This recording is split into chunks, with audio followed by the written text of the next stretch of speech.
Cuali Teotlac. Bueno, buenas tardes. Hoy estamos a 22 y nos está acabando ya el semestre y ya vamos en la parte de ensayos clínicos, de los tipos de ensayos clínicos. El ensayo clínico es sin duda a lo que aspiramos todos los investigadores, a tener un estudio perfectamente, perfectamente ilustrado, donde podemos seleccionar a los pacientes y poder llegar a la conclusión de que una maniobra causa otra cosa. Y entonces de eso vamos a platicar el día de hoy.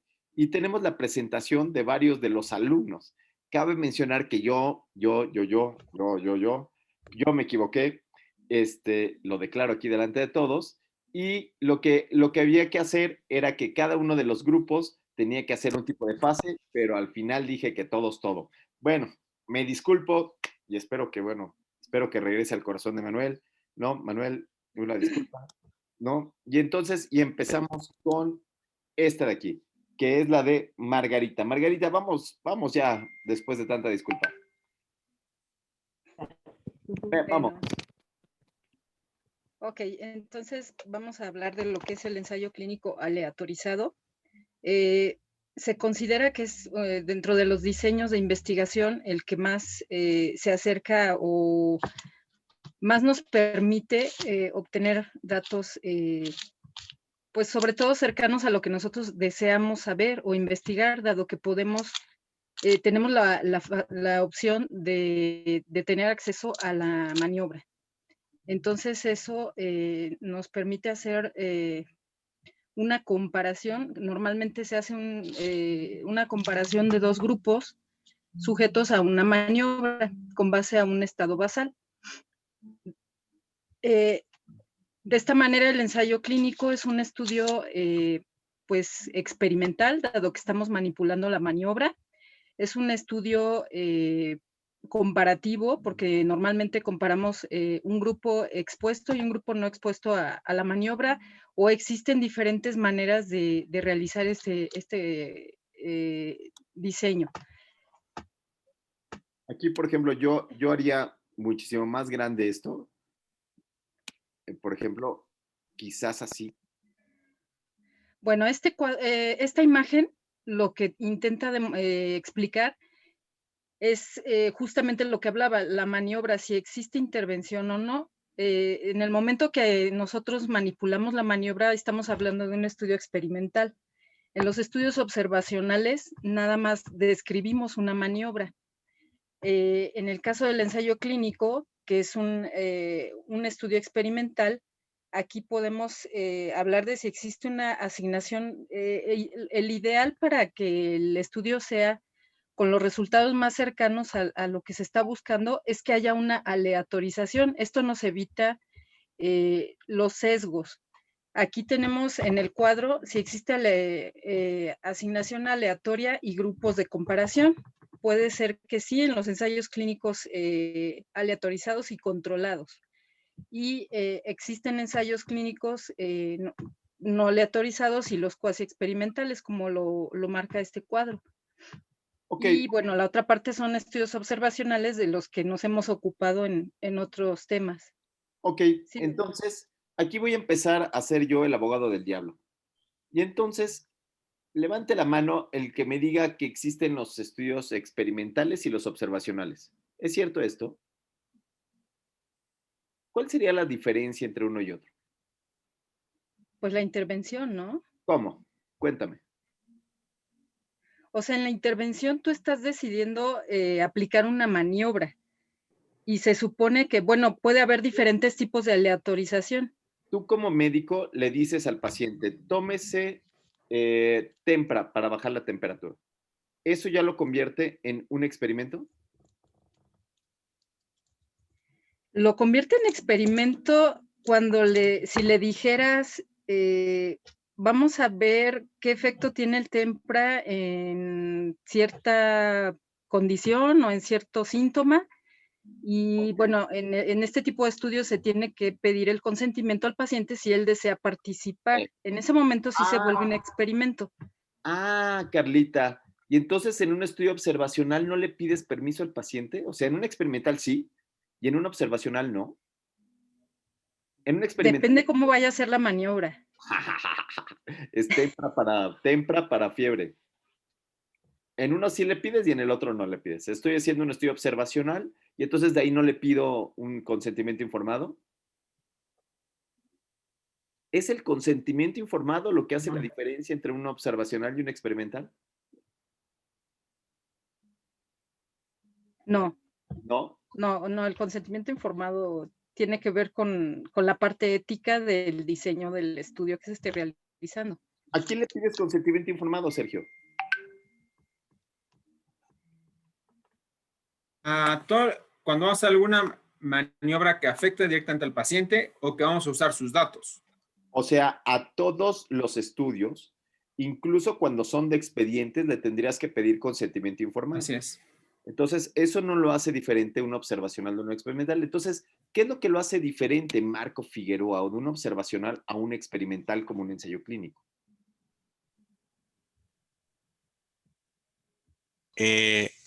La manera como yo asigno la maniobra. O sea, en la observacional yo no la voy a asignar.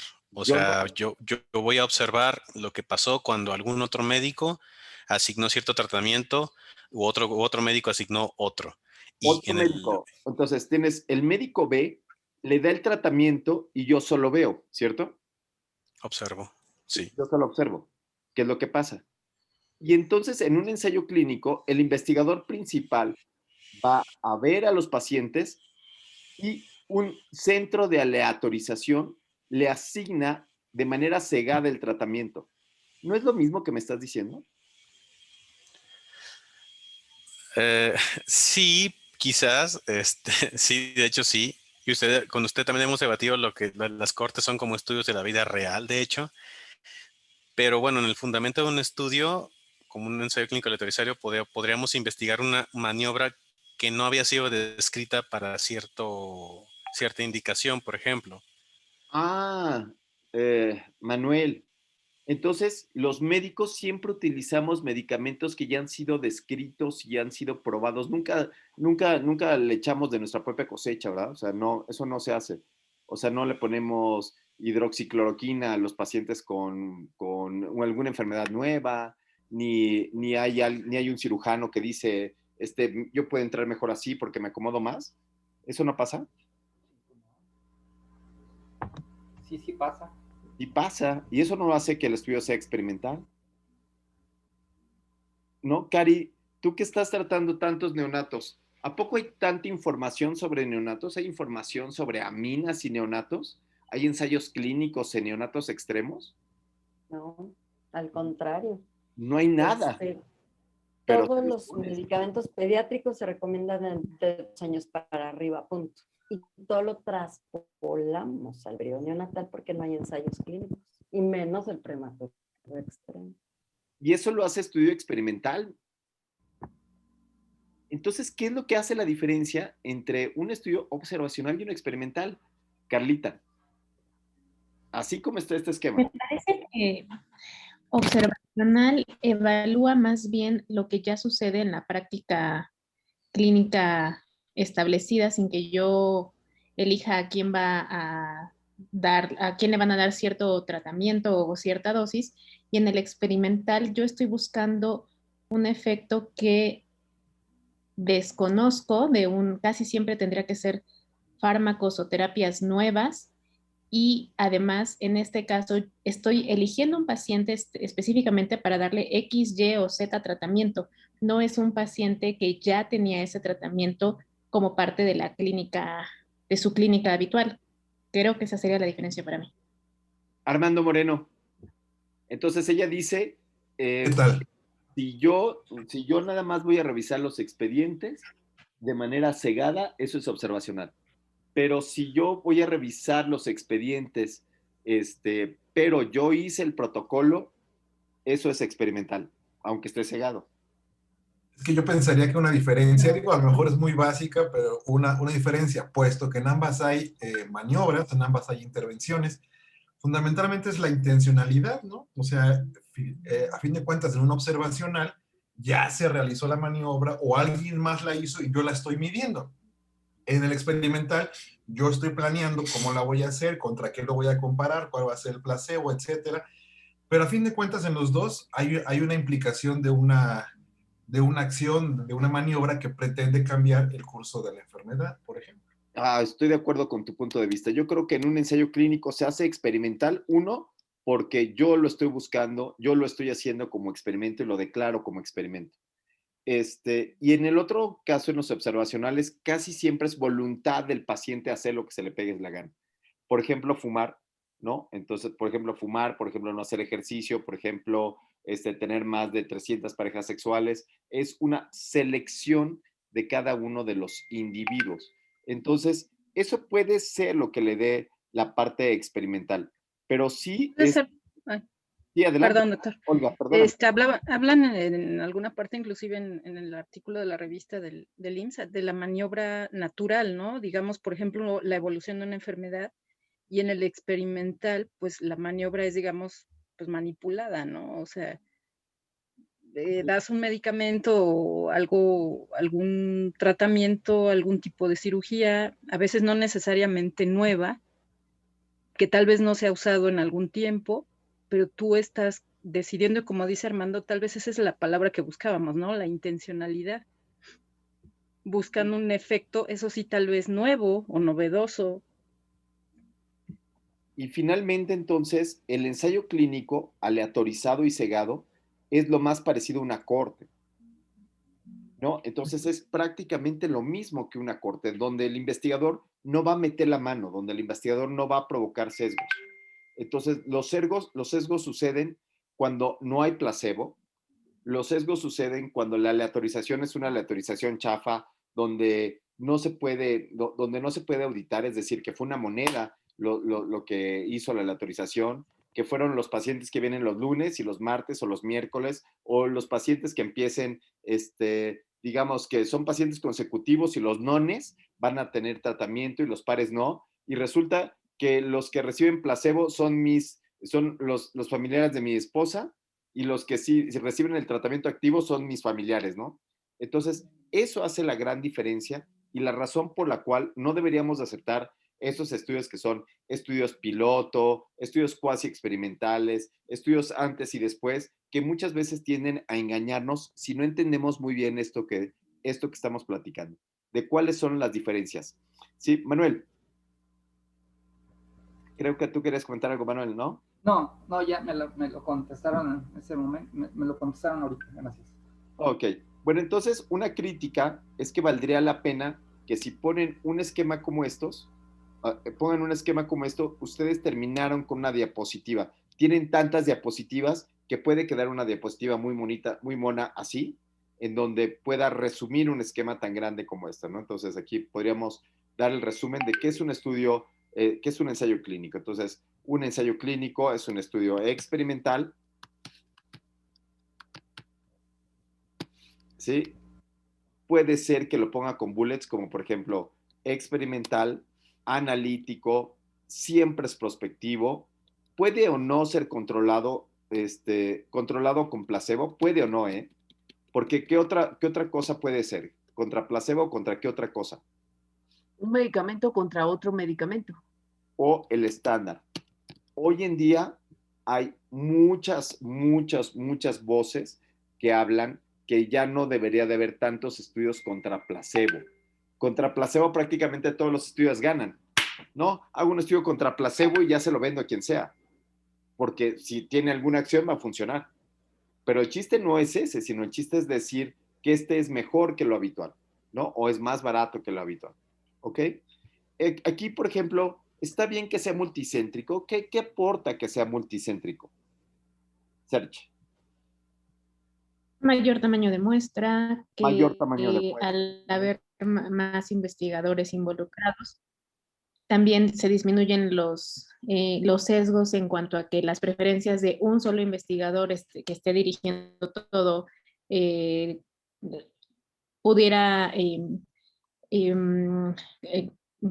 hacer que la balanza sea más positiva hacia el fármaco que quiere o hacia el fármaco que no le gusta.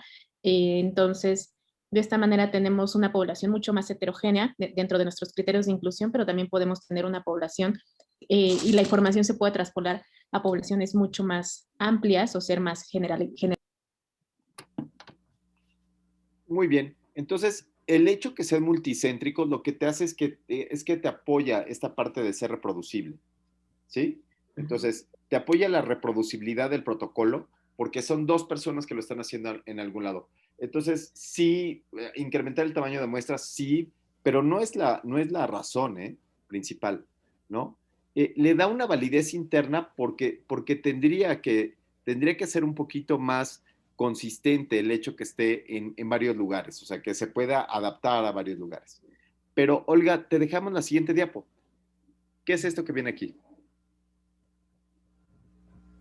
Olga y Lupita. Olguita. Olga. ¿Ya la perdimos? Olga, Lupita. Perdón. ¿Ya se escucha? Sí. Ya. Bueno, esta es la pregunta pico en cuanto al planteamiento de nuestra investigación, digamos, el principio metodológico que podríamos manejar dentro de desde la búsqueda de la información y la base de nuestra investigación. Entonces, bueno, básicamente recordar lo del principio o la pregunta pico con esa diapositiva. Creo que el pico ya lo tenemos ya muy masticado. Y bueno, la finalidad de esta diapositiva, pues recordar también un poquito en cuanto al diseño de lo que es el ensayo clínico. Lo que tenemos como nuestro estado basal o el estado inicial, bueno, ahí obviamente seleccionar de manera adecuada a los pacientes para evitar los sesgos que hemos estado mencionando en todos los estudios.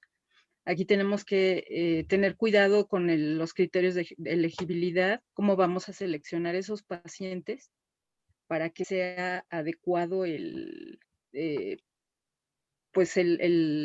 no tengamos los sesgos. El consentimiento, bueno, evidentemente en un ensayo clínico tiene que existir un consentimiento informado. Olguita, un segundo. ¿Qué problemas podemos tener con los criterios de elegibilidad? ¿Cuáles serían los problemas que podríamos tener por estos criterios de elegibilidad? Unos sesgos. ¿Cuáles? ¿No? Por ejemplo, de ensamble inadecuado. Ok, Puede ser. pero ¿qué problemas a la hora de tener el artículo ya en las manos? Que si yo no establezco mis criterios de selección, el lector no podrá identificar si esa información le es útil en su práctica clínica por los pacientes que se incluyeron en él. Ok. La reproducibilidad. La reproducibilidad. ¿Quién dijo eso? Sergio. Sergio, cuéntanos. ¿Qué pasa porque si no especifica? Si no especifica.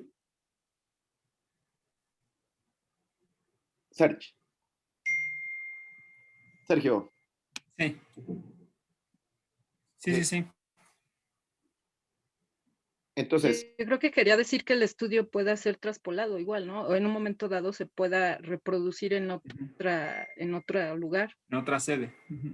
Entonces, si los criterios son muy fuertes, si son así, yo los necesito que sean caucásicos de mayor de 1,70 m, con un índice de masa corporal de 25, que tengan buena letra, que no tengan mal aliento, entonces puede ser que no sea reproducible al mundo normal. Entonces, a veces, cuando se diseñan los ensayos clínicos, se escogen a los mejores pacientes y ya se pierde reproducibilidad y en la práctica clínica no queda tan claro. Voy a poner el ejemplo de COVID, porque es lo que estamos viviendo ahorita. En el ejemplo de COVID, lo que entraron es que los pacientes tenían que tener anticuerpos, no tenían que tener anticuerpos de COVID, es decir, eran pacientes que no estaban enfermos. Pacientes que nunca fueron, que no estaban enfermos, que no tenían, que no habían estado en contacto con pacientes con COVID, etcétera, etcétera. Y esos fueron los pacientes que fueron vacunados y seguidos en el tiempo. ¿Y qué es lo que pasa en la práctica habitual? Bueno, pues lo que pasa en la práctica habitual es que la mayor parte de los pacientes o muchos de ellos ya tienen la vacuna y no sabemos si ese estudio y esa utilidad que tiene sirve para esos pacientes. ¿Se entiende esto de los criterios de elegibilidad? ¿Sí? Entonces, muchas veces son tan fuertes estos criterios que no se pueden aplicar a nadie. Y después viene esta parte del consentimiento libremente informado, Olga. ¿Qué pasa Sí. con este consentimiento? Pues eso tiene que ver con la parte ética del estudio. El paciente debe de estar informado, como dice el documento, de lo que se le va a realizar, en qué consiste el estudio, en un momento dado, cuáles son las maniobras que se le van a realizar, cuáles son los posibles riesgos. En algunos apartados menciona alguna parte del beneficio para el paciente, no necesariamente a veces para el paciente, sino de los hallazgos que pueda tener finalmente el estudio. Entonces, pues obviamente. ¿Alguien ha hecho esto? Manuel Casas, adelante, perdón. Me llama mucho la atención del consentimiento libremente informado. Cuando yo hice el diplomado en bioética, algunos de los profesores lo único que nos dijo es, el paciente lo único que busca es que sea un informe consentido, o sea, consentido en el sentido de que se le explique las cosas que se van a hacer y cómo se las van a hacer y los pros y contras de lo que se va a someter. Y eventualmente este tipo de aplicaciones tienen que ver con la relación médico-paciente, y cuando la relación médico-paciente es positiva, yo creo que eventualmente no se sucede, no tenemos que recurrir a tantas renglones que se especifiquen que si pasa tal cual cosa, va a suceder tal cual otra. Digo, hay que ponerlo, pero a veces no hay que llegar a tanta profundidad en el momento en que se le explica racionalmente y con lógica al paciente lo que se le va a hacer. Es un buen punto de discusión con los que se dedican a la ética, pero nosotros que no nos dedicamos a la ética, solo nos queda obedecer, amigo. O sea, yo te entiendo. O sea, tú lo que dices es, no debería de tener todos los eventos adversos a los cuales va a pasar, no debería de decir todo lo que va a suceder, no debería de ser un consentimiento informado de 9 hojas, ¿no? Sino que debería ser un resumen, decir qué es lo que va a pasar y qué es lo que no va a pasar, ¿no? Sin embargo, eso es para ética, y aquí lo que nosotros tendríamos que decir es que nos toca respetarlo. Olivia, por favor. Olivia levantó la mano. Bueno, básicamente ya lo habíamos visto incluso en la clase de ética, el consentimiento informado es algo, es un documento necesario en un ensayo clínico aleatorizado en donde le debe de quedar claro a un paciente y debe incluso ser redactado en términos donde el paciente entienda claramente qué se le va a hacer o en qué va a consistir su participación y que además se le ofrezca una beneficencia y no maleficencia, que así es como los términos éticos lo estipulan. Nunca, sí se le debe de dar un panorama general de lo que va a haber, los potenciales riesgos, pero siempre entre los riesgos y beneficios debe de haber un equilibrio más hacia el beneficio que hacia el riesgo. Cari, por favor. Es que toca un punto muy álgido porque yo estoy de acuerdo en la buena fe del médico y la relación médico-paciente, pero si vemos tradicionalmente estudios norteamericanos, híjole, ahí se les olvidó la buena fe, la ética y otras cosas. Y a veces las personas en aras de conseguir resultados sí pueden pasar por alto muchas cosas éticas. Entonces yo creo que los lineamientos éticos por algo están escritos y por algo se han ido refinando porque la historia nos dice que no siempre estamos basados en la buena fe. Ojalá fuera eso y nos evitaría mucho papeleo. Pero obviamente, no sé quién lo mencionó, obviamente al paciente, por eso, y yo creo que el primer beneficiario tiene que ser el paciente siempre. O sea, ahorita que comentaba, no es que aunque el paciente no tenga ningún beneficio, entonces el estudio yo que deja de ser, algo le debe de aportar positivo a la persona que permite que pertenecer a un estudio. Sergio Rosales. En principio no hay un estudio científico en el que no tengamos un beneficio para un paciente, o sea, sería no ético decir, pues les voy a dar agua bendita a los de COVID a ver si eso los salva. Porque yo soy muy religioso, ¿no? O sea, si no hay un sustento científico que ofrezca un beneficio, no podría yo hacer un ensayo clínico, no podría hacer un estudio con seres humanos. Te sorprenderías, estimado Sergio. Tenemos el estudio de... El de sífilis, por ejemplo, que fue. O sea, eso no le dio un solo beneficio a las personas que sometieron a él. Eso es historia y precisamente por eso hemos ido poniendo candados. Porque nos hemos dado cuenta que de repente sí podemos hacer cosas pues, que no se deberían hacer. Entonces, por eso hay certificaciones, por eso hay muchas cosas en el mundo de hoy, porque aunque sabemos lo que tenemos que hacer y cómo se debe hacer, nos vamos por la tangente. Entonces, ¿qué hacemos? Pues una certificación, una supervisión, son candados para hacer las cosas que sabemos que tenemos que hacer y se hagan bien. Sergio, te sorprenderías con el estudio de rosuvastatina que se llama Júpiter, que si quieren lo leemos para la siguiente clase. El estudio de Júpiter ya sabían que no tenía efectos positivos. Terminaron el estudio, no llegaron al desenlace y al final dijeron, sin embargo, hay que bajarle el colesterol a las personas. Ya sabemos que lo esencial es el ejercicio, pero no, la gente no hace ejercicio. Mejor le bajo con una medicina, con una magic pill, ¿no? Te sorprendería, Sergio, todo lo que estamos viviendo hoy en día. Lupita Velázquez, dime, ¿quién debe solicitar el consentimiento informado? Dice, Manuel Casas decía, es que se basa en una buena relación médico-paciente. Pero, ¿quién debe solicitar el consentimiento informado? ¿El médico? ¿Su médico? De toda la vida, su médico de cabecera, el médico el investigador, ¿no? El que está realizando en este caso el ensayo clínico. Y bueno, cuando se somete a un análisis, debe ser también dictaminado por un comité de ética y un comité de investigación para los beneficios de un ensayo. Lo que es un ensayo clínico, lo que es un ensayo clínico, principalmente la finalidad es que podemos tener acceso, en este caso el paciente, a nuevos tratamientos y posibilidades de terapia y medicamentos que a lo mejor por lo caros no tendría disponibilidad en un ensayo clínico.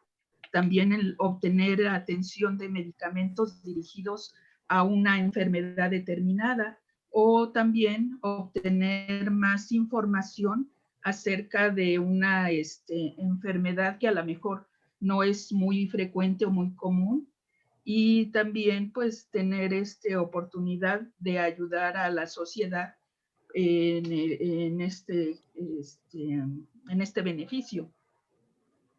Claro, sin duda los ensayos clínicos y buscar nuevos tratamientos son los que ha hecho que la humanidad haya mejorado tanto, ¿no? Pero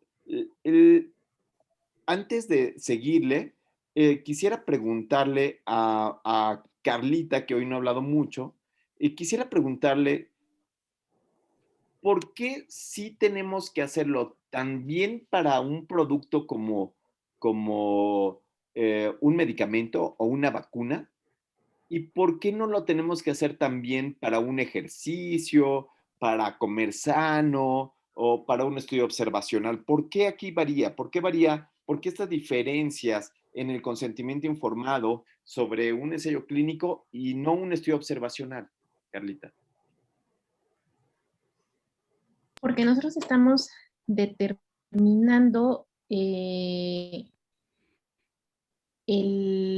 la maniobra que va a impactar en el paciente, ya sea que, como había dicho previamente, los ensayos clínicos básicamente están elaborados para la evaluación de medicamentos. No hay ensayos clínicos para los impactos del ejercicio, como estabas comentando, o los cambios en la dieta, porque sabemos que pueden existir efectos adversos que no conocemos, que no sabemos qué tan frecuentes van a ser, y que como es nuestra decisión el implementar esta maniobra en algunos pacientes, es nuestra responsabilidad si se presenta alguno de estos efectos adversos severos, y los pacientes tienen que estar informados que pueden presentarlos, a diferencia de si no entraran en el estudio, pues no estarían expuestos a ese riesgo. Entonces el paciente tiene que admitir la posibilidad de que presente alguno de estos eventos y estar consciente de cuáles son esos eventos. De lo contrario, pues nos regresamos ni tanto, 20, 30, 40, 50, 100 años en la historia de la investigación, y pues estaríamos dejando, pues a ver qué es lo que pasa y justificando el hacer un mal por un bienestar mayor, cuando la realidad es que esas personas no estarían expuestas a dicho mal si no estuvieran entrando en nuestro estudio. Claro, claro. Entonces, en esa visión, los ensayos clínicos aleatorizados forman parte de una de las partes más altas de la pirámide llamada pirámide de la evidencia. Sin embargo, esta pirámide de la evidencia tiene muchos asegúnes. Y el primer asegún es que estos ensayos clínicos, como hemos visto, representan un trabajal increíble, ¿no? ¿Por qué un trabajal increíble? Bueno, pues porque todo este proceso, el proceso de consentimiento informado, el proceso de aleatorización, el proceso de políticas de aleatorización en donde no puede ser el investigador el que invita a sus propios pacientes, el que consienta a sus propios pacientes, tampoco él lo puede aleatorizar, sino tienen que ser terceros, hacen que estos estudios sean muy caros. Entonces, cuando yo digo que son muy caros, entonces les quiero decir que ¿quién creen que hace más ensayos clínicos? ¿Quién creen que hace más ensayos clínicos en el mundo? Es decir, ¿quién tiene la evidencia en la palma de las manos y lo está formando? Ned Dávila, ¿quién es? La industria farmacéutica. Y hablábamos de las buenas, de las ganas de ser buenas personas, ¿no, Manuel? ¿Tú crees que la industria farmacéutica siempre tenga buenas intenciones? O quizás las intenciones que tiene sobre los productos son intenciones comerciales con un profit. Bueno, evidentemente la respuesta es lógica. Hay una ganancia secundaria ahí, ¿verdad? Y entonces, ¿qué crees que pasó después de esto? ¿Qué crees que pasó en el 2011? Lo que pasó en el 2011 fue que esta circunstancia cayó y cambió el eje. Y entonces ahora lo que se decía es, no lo puedo evitar, que probablemente si alguien hace un buen estudio de corte, justo como lo dijimos, que provenía de ustedes, por ejemplo, de los médicos, podía llegar a tener mayor evidencia, mayor nivel de evidencia que los de la farmacéutica, ¿no? Y en este sentido es que ustedes se pueden sentir tranquilos en que si no hacen un ensayo clínico, pero hacen un buen estudio de corte, se parezca tanto uno con otro, o sea, se pueda tener las mismas características de calidad de la información, de recolectar la calidad de la información, que pueda uno llegar al mismo lugar. Por eso yo hacía mucho énfasis que un estudio de observacional versus un experimental tenía muy poquitas diferencias. Las diferencias son poquititas. Entonces, esto que se mencionaba, que esta evidencia es mucho mejor, puede no serlo. Y entonces, este cambio de paradigma es muy importante. Entender que es prácticamente lo mismo, uno que el otro, ¿no? Entonces, cuéntame de esta metodología para que nos quede aún más claro, estimada Olguita Rodríguez. Ok, bueno, retomando un poquito lo del diseño del ensayo, lo que hablábamos, el reclutamiento de participantes que tienen que tener características similares para evitar los sesgos y lo que se mencionó hace ratito de la reproducibilidad, que también es, en el caso de los ensayos, pues es muy importante. La muestra tiene que aleatorizarse para que los resultados también se eviten sesgos. Ahí la aleatorización puede ser de tipo ciego. Esto es cuando el paciente desconoce que si va a recibir uno u otro tratamiento o el tratamiento placebo, o puede ser doble ciego cuando también lo desconoce el investigador. Se forman entonces dos grupos con fines comparativos. El grupo de intervención, que es el caso que se le da el tratamiento de interés, el que se desea evaluar, y el grupo control.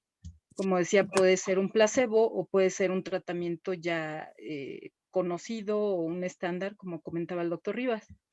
Y pues se evalúan los resultados en ambos grupos. Es la finalidad de conocer cuál es el efecto del tratamiento en ambos grupos de pacientes o de sujetos. De Y nuevo, pues obviamente.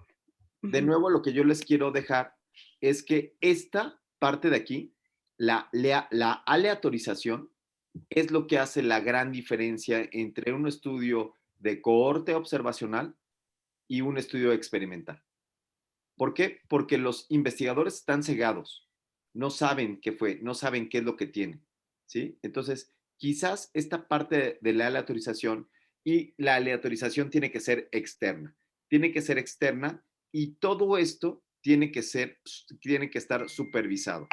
Y se tiene que supervisar por una cosa que se llama CRO. ¿Alguien sabe qué es una CRO?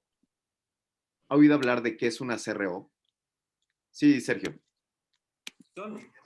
Son empresas que se dedican a supervisar cómo se hace el estudio, corroborar que la información que se recaba sea la correcta, que se llene en forma adecuada, que si hay alguna duda ellos te dicen que eso no está claro, tienen que contestar. Y de esa forma, tú garantizas que la información que se está recabando y los procedimientos están haciendo en forma correcta.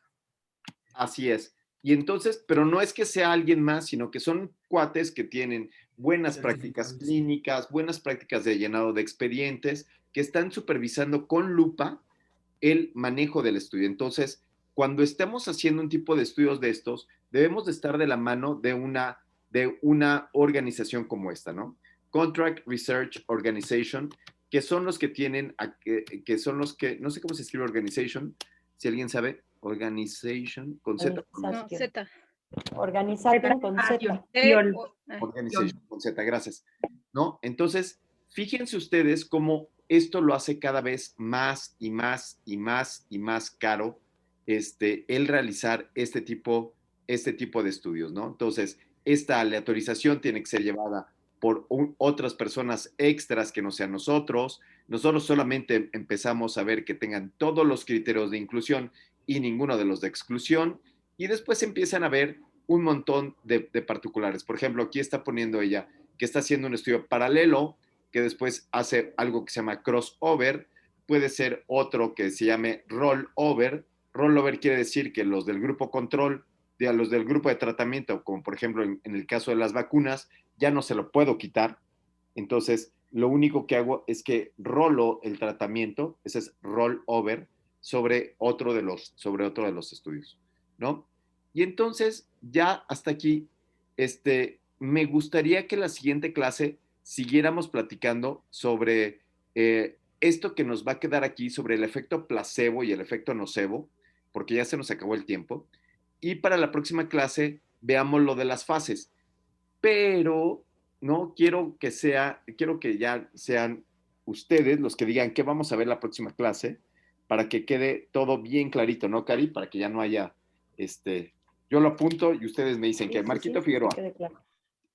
Va a quedar grabado, doctor. Es que grabado, pero termino diciendo otra cosa, termino poniendo. Gracias. Bueno, nada más quería hacer con el comentario, doctor, como si no se valga la pena la aclaración, porque Olga bien nos dijo sobre todo las partes al otro concepto que es el enmascaramiento, ¿no? La parte del cegamiento, sencillo, doble, triple, pero la parte de la autorización, yo al menos tenía entendido que son las técnicas con las que se lleva a cabo, ¿no? Las que son de autorización. Allocation concealment, le dicen en inglés. Allocation concealment. Es toda una política de la autorización. ¿Quién es el que tiene el ciego? ¿Quién es el que lo está aleatorizando? ¿Quién va a abrir el ciego? Son un montón de circunstancias. No es que nada, ay, lo hicimos aleatorio, mira. Y fue aleatorio. ¿Y quién hizo los números aleatorios? Yo lo hice, pero mira, te juro por Diosito Santo que soy bien buena persona y que el amaranto le va a tocar a los niños como caiga, ¿no? Le cayó a mis primos el amaranto, ¿no? Fueron mis primos, pero fue al azar, ¿no? Entonces, esa parte de las políticas de la autorización son lo que quizás podríamos ver para la próxima clase, ¿no? Se llama allocation concealment. Entonces, ¿qué les parece si para la próxima clase vemos el allocation concealment, vemos el efecto placebo, efecto nocebo, y vemos las etapas de los ensayos clínicos? ¿Qué les parece? Y entonces, todos vemos allocation concealment y el efecto placebo y nocebo con ejemplos, ¿no? Y vamos viendo las fases. Ya no me acuerdo cómo quedamos las fases. Si quieren, vamos a hacerlo como habíamos dicho, las fases, ¿no, Cari? Sí, ellos iban a escoger quién hacía cada grupo. De hecho, sí, el equipo de C4, Manuel y Patricio, como que iban a hacer la fase 1 y luego se siguieron derecho. Manuel y Entonces, Patricio, fase 1, sí, ¿les parece bien? como quieran escoger la fase. Manuel, Patricio y Marco estaban... Y Marcos, fase 1. Ok. Me daba la impresión que iban a hacer la fase 1 y luego pusieron todas. Ajá. Y luego, ¿quién hace la fase 2? ¿Quién se chuta la fase 2? Armando, Oli y yo. Ok. Armando, Oli y Sergio, fase 2. Ajá. Los fase 3. Kingston y yo hicimos la fase 3. Kingston y Ned, fase 3. ¿Y la fase 4? Olga y Guadalupe. Olga y Lupita. La tienen Arge y Carla. La tienen Carla y Arge, creo. Sí, ya la hicieron. Y Lupita y yo teníamos las 5. Carle, Arge. Guadalupe y Olga podían hablar un poquito La del... 0 o preclínica. Guadalupe y Olga tienen ¿cuál? 0. La preclínica o la 0. Órale. Súper. Perfecto, pues así la hacemos para la próxima clase, ¿no? Ok. Sí. Cari, ¿lo subes al Google Classroom? Para que quede así de súper claro, a ver si, para que no nos regañe Manuel. Es cierto, Manuel, te mando un abrazo grande, sabes que te quiero mucho, mucho, mucho, ¿no? Bueno, entonces me voy a la clase que sigue y bueno, pues hay que ponerle más ejemplos, hay que ponerle más canela, hay que ponerle más citas en la parte de abajo, ser menos endogámicos con la literatura y bueno, pues vamos, ¿no? Saludos y nos vemos en la próxima clase. Nos vemos, Armandito. Bien. Gracias. Gracias. Bye. Hasta luego. Saludos. Que estén muy bien todos.